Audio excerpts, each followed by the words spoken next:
It's a wild world out there, but some worlds are even wilder. Hi, my name is Tyler Hapney, and you're listening to Dungeons and Dystopias. Thank you for listening. Hello, and welcome back to yet another episode of Dungeons and Dystopias. My name is Tyler Hapney. I run hundreds of sessions of Cyberpunk RED and Dungeons and Dragons combined, and this podcast is a way for me to reconcile my thoughts on both of those systems. Today, we're going to be continuing our series on Night City 2045, the newest Cyberpunk RED sourcebook. And we are going to be continuing to go through the sort of areas of Night City, starting with the island, what would be considered central Night City, and I guess the main portion of Night City as relative for, Cyberpunk 2020 terms and stuff of that nature. So, without further ado, let's get into it. We're going to start talking now about Little China. And we've talked about Little China already. And we've mentioned the Golden Dragons, who are the sort of local, I guess, security gang, you could call them, for the area. They are sort of a Chinese triad, led by a very rich Chinese investor. And they work out of Lingpo Tower and a couple of other places. A few episodes ago, we talked about them as our metaphorical monster of the week, so we probably won't be going too deep into the Golden Dragons, but there is kind of an explanation on them, just in case you missed it. So, talking about Little China, Little China's city manager is David Lingpo. I mean, that's, we've talked about that before. He is the Chinese investor, who is basically running Little China. He's in control of the Golden Dragons. He's got a lot of money. He owns some buildings. He's not a great guy. He is not a great guy. He heads the Wang Fang Tong. So he's profiting from whatever crime is going on in Little China, whether or not that be, typical lowdown crime, or as it says here, sex work. He installs broadcast cable cyber eyes in all of his hirings. So all the Golden Dragons typically he could watch through their eyes, and we've talked about that before. So just keep in mind, if you see a Golden Dragon, there's a chance Ling Po himself is watching you. David Ling Po sends every child in Little China a book voucher, Hong Bao, each Lunar New Year. This is true and goes a long way towards buying goodwill and loyalty among Little China's residents. But yeah, very cool. So this guy is basically your local mob boss. Basically the best way to put it. And he runs the Gold Dragons and the Wang Fang Tong. He's of course turned the Gold Dragons from a regular booster gang into the main de facto security force of Little China, so that is all his doing. Recent history. It wasn't exactly, and this is a direct quote, wasn't exactly the classiest neighborhood to live in before the Fourth Corporate War. Generally, it is, here we go. Former residents of the old Charter Hill and Studio City, which used to be the Little China area back in 2020, therefore saw it as an insult when parts of those neighborhoods were forcibly annexed into Little China. So they didn't want to become Little China or part of Little China. But we don't have Studio City or any of that anymore, so they're just going to have to deal with it.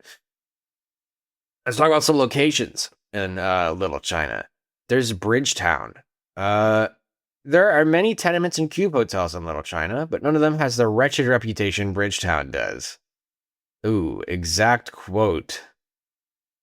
Why do people live at Bridgetown? Well, it's cheap, because the only way out of the bottom is up. That's what it says here. On the other hand, sales of incense are brisk at the local bodega, if only because Bridgetown's inhabitants use lots of it. And yeah, it does sound, in fact, like it does not smell great in Bridgetown. Nice little apartment building, sort of cube hotel. But anyways, Crumb Cross. We've talked about the Red Chrome Legion on here many times before and what they kind of stand for and sort of the direction they're going in. With this sort of Roman, Holy Roman Empire, sort of like Caesar's Legion kind of aesthetic they've got now. But yeah, Chrome Cross is their bar. Security code 10, by the way, so it's very likely that you're going to have trouble with Red Chrome if you show up. In fact, it's basically guaranteed. So these guys, I mean, it's the Red Chrome Legion. Their bar is definitely not going to be a place you want to hang out in. Just keep that in mind. They're a hate group. There is, of course, the remains of the Forlorn Hope, as some who might remember, in the Tales of the Red Hope Reborn, there is there's a whole mission where the Forlorn Hope got blown up and burnt down. So there you go. There's Guangbo Tower, which I think I called Lingpo Tower earlier. I meant Guangbo Tower, excuse me. This is also security code 10 with gold dragons, which means that, hey, you're going to find them no matter what if you come here. The new Guangbo Tower is a building that is driving surrounding rents sky high. So, of course, we are now gentrifying Little China. There's a lot of stuff in Guangbo Tower. There is, of course, the Gold Dragon security offices. There's Libertine Lanes, which is a bowling alley. Lingpo Imports, Lingpo Public Library, the Little China Redevelopment Association, and Vertex's Virtuality Venue, which is, of course, a location you do visit in a Tales from the Red mission. There was quite a lot that happened in Vertex's, and it's no surprise that it is currently closed for renovations, and nobody knows when it's going to open. We have Hydro Subsidium is in Little China, which is interesting. I didn't realize there were corporations in Little China, but Hydro Subsidium, well, I guess it makes sense. I guess that makes at least a little bit of sense. There is Madame Yaps. She's a medtech and a traditionally trained acupuncturist. She works out of a small hotel. And the whole thing, the tall 6 suites of the top floor have been converted into a hospital room of sorts, where wealthy people can stay and recover in style. She is, of course, Madame Yap is a member of the Wangfang Tong, but she treats basically anybody about the same. She has all of the rooms bugged for audio and video, and she will tell you about it. But yeah. And then she's got a spot reserved for the Tong's most important members. There is Madame Lin's massage parlor. You get the idea. It's a massage parlor, but not that type of massage parlor, all right? Get your head out of the gutter. Let's calm down. The Richard Knight Aquarium. It is guarded by Lazarus, with a security code of 3, so it's not likely that they're going to show up too crazy. The aquarium was badly damaged during the Fourth Corporate War, and unfortunately, none of the fish in the actual aquarium itself are alive. However, Hydro Subsidium seems to be keeping the place open. They've reopened the place, actually. A lot of them they're using it as basically public service area and advertisement, of course, for Hydro Subsidium. Many of the tanks in the aquarium are still empty. However, the director of the aquarium will pay people to acquire specimens for the collection. And it seems that the aquarium is currently preparing display space for a great white shark. A real great white shark. I know. Pretty crazy. But yes. There you go. It seems like right now the aquarium doesn't have a ton of fish, but that is obviously a story hook you can do for maybe even a campaign where your characters have to go and acquire fish. I don't know. That'd be an interesting one, I definitely think. Lots of local personalities to look at. There's, of course, Darius Ling Poe. But another one I want to talk about is the Reverend Angshin. Angshin. It is they are at the Guanyin Temple. They are a dried apple doll swathed in gray and yellow robes, as exact quote describes. This lady runs one of the only charities in Little China that does not depend on David Ling Poe. As one might suspect, that guy's freaking everywhere. All right. Next up is going to be the University District. City manager of the University District is Dr. Edward Michaels. He is the dean of Night City University. So he is obviously very interested in the continuation and the improvement of the university. He has transformed the university into a simple place of learning, into a walled fortress of education. He is, he's responsible for the people around here in the University District. Population, of course, here is, Night City University is going to be kind of your main sort of business here. There's going to be a lot of tenements for students and dorms. There are brown bricked houses around that provide, in quotes, sanctuary for professors and the occasional graduate students. But it does seem like a lot of people mostly just commute in from other parts of the city. Biotechnica is also here in the University District, so we'll probably be talking about that. Security providing here in the University District is provided by the Maxes, which is a nickname for NCU campus security. So it's campus security. They just like to keep things quiet. They aren't really going to be really doing much else unless you're really causing a disturbance. Over the years, Dr. Michaels has pulled strings with edge runners and nomad clans who favors to stock the university's armory with heavy weapons and protective gear. Exact quote. So just keep in mind they aren't totally unarmed. In fact, they've probably got their hands on some pretty nasty stuff if you're causing issues around the University District. Just keep that in mind. Don't cause issues. I did forget to mention that the main gangs we have here are Piranhas, Dirty Hippies, Voodoo Boys, and the Kill Crashers. But of course, there's also the Philharmonic Vampires and the Princesses of Justice.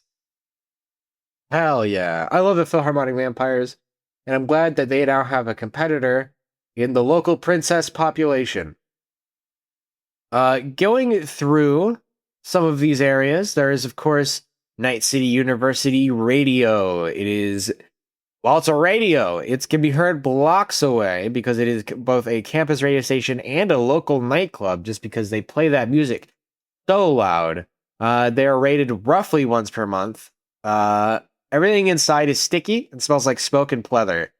The bartenders serve cheap drinks out of a forever malfunctioning Hammered Industries Drinkmaster 5000. So yeah, it's not a great place, but hey, members of the Piranhas can be found here. Most nights, just dancing and dealing.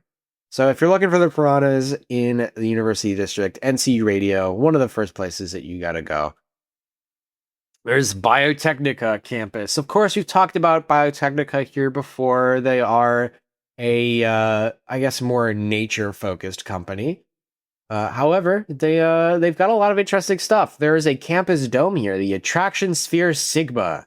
It serves as a zoo, museum of natural history, and company propaganda machine. They, exact quote, continuing, go on the tour, breathe in the light scent of nymph perfume circulating through the air, ooh and ah, over life Biotechnica cyberpets, and you might just come out convinced Biotechnica saved the entire world thanks to Chew 2 and reference forests. You get the idea. It is, it's a pretty cool place, I guess, but, it's Biotechnica, so there you go. Biotechnica insists the campus is dedicated entirely or primarily to botanical research, but local residents report hearing strange sounds at night coming from behind the fences. Metal on metal scraping, blood-curling howls and screams. Enter at your own risk. And speaking of habitation spheres, we have Habitation Sphere Alpha. This is where a lot of Biotechnica's labor force lives. Reportedly, the decontamination process for getting into the habitation sphere is a rough one, making tech hair a popular choice of fashion wear among the workers. Yeah, so wow, it seems like pretty rough on the hair when it comes to the decontamination process. There is the food truck plaza. Just want to talk about that. We've got Buck a Slice, Captain Cajun's Nifty Nuggets, Green Pretzels, Happy Noodles, Kibble Cookie Craze, Ramen Late, So Sushi Me, and Vendit Wagon.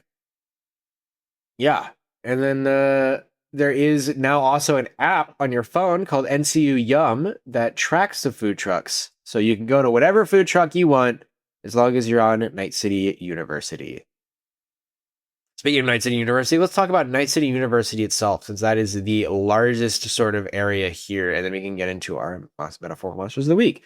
It is a fucking fortress, Night City University. It is just a huge, intense region. It's hard to get in there. They've really built it up to be basically a castle. The buildings on the Night City University campus include, well, quite a few. I'd say probably 13 or so. There's the administration building, the Blaine building, home of social sciences, the Brooks Library, the cells, which is the dorms, the Howard Hong building, the Howard Wong, sorry, misread that. That is going to be the NCU School of Business, Michael's Hall. This is humanities, language arts, journalism, history, philosophy, anthropology, and religious studies. Newt Hall is mathematics, classrooms, and labs, as well as the private CityNet for the university. Logagia science labs. These are, as they say, science labs that are now scheduled to reopen in 2047. So they're not open yet. There's Lombardi Groceries. It's the campus bodega. There is, of course, the clinic. There is Schumacher Hall, which is the performing arts and fine arts departments. And then there is, of course, Science Tower, which is the science building. Oh, there's one last one. The Thompson Hall. This is the home, or a former home of NCU's foreign language departments. It is now converted into a physical fitness and recreation facility. So it's basically the gym. There you go. And then there's also Princess Land, who... I mean, we might even have to talk about Princess Land just entirely as a separate thing, because that's like a big area. But yeah, Princess Land is where the Princesses of Justice hang out. And you know what? Let's talk about the Princesses of Justice. Why not? They are a gang who one might suspect looks like princesses. They dress like princesses and are, of course, a poser gang. But they are a vigilante gang more than anything else. Rather than be your typical, sort of booster ganger sort of thing, it does in fact seem like the Princesses of Justice could be based on, or could be potentially good guys. But yeah, they're all about justice and hanging out and looking adorable and being princesses. And speaking of adorable, the name of their leader is Adorable. And she is a high-level solo, so you definitely don't want to take her on alone. But yeah, it's the Princesses of Justice. I mean, for me, I'd imagine just basically a bunch of like Sailor Moons and whatever going around and saving people. Some magical girl type stuff. I think it'd be interesting. They love flaming swords, electrified whips, trick arrows, sticky grenades, all that. Some stuff seems to be their thing. They love being ingenious when it comes to using their materials and whatever they've got in their armory.